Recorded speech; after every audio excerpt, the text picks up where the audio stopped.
perceptions about IBM. I'm a very good example.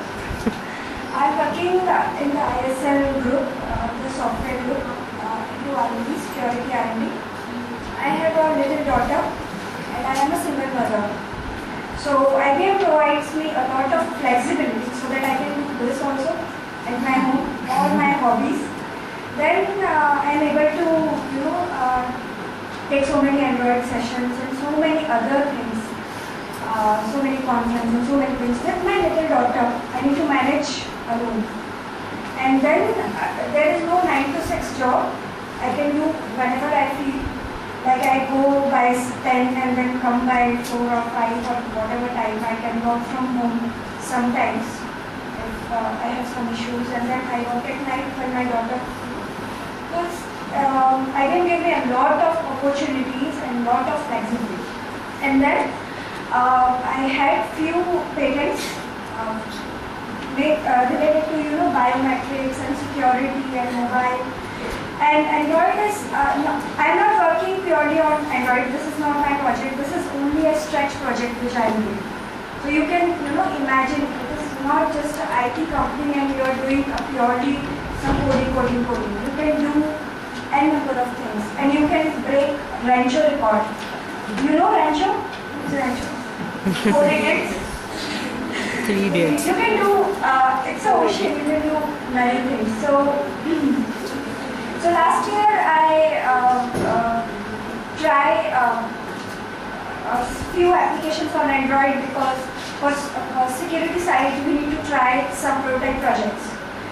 So I was very in stretch because besides the actual project I need to do something. I need to first learn Android and then need to create some prototype which have the biometrics and security and tokens and so many things. But you know what? I learned Android in a week on my own. But whatever I learned in this one particular year, I will tell you in a very short time so that it will save a lot of your time. Okay? So Android is very interesting and very easy. You can just plug and play. How many of you have Android devices? Any Android devices? Smartphones? Only few, but I think when you have your first job you can buy some smartphone, either Android or something, right? So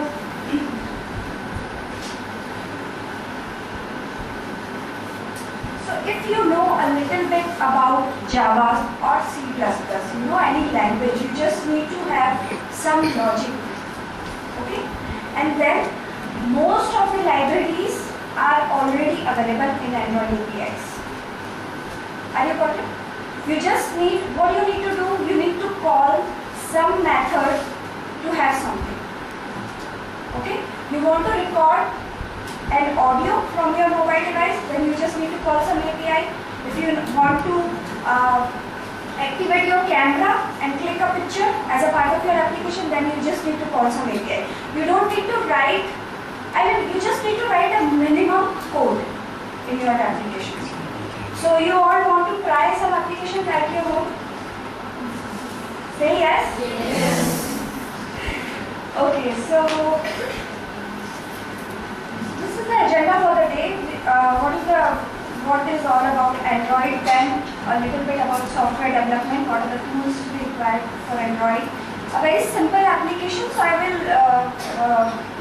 go with some application. Then main building blocks of Android, then components.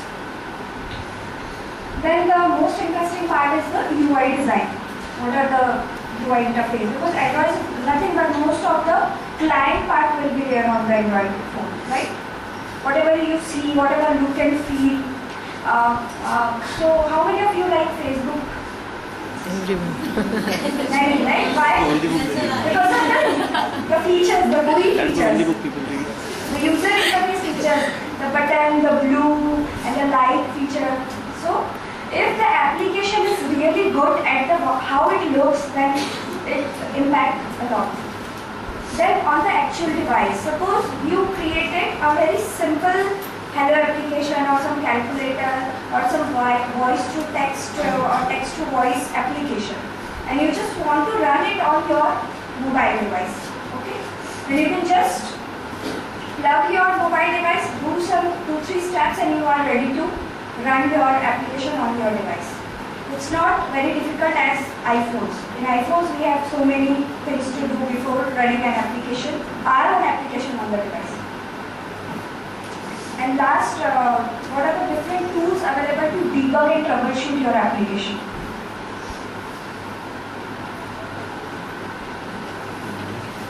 So, Android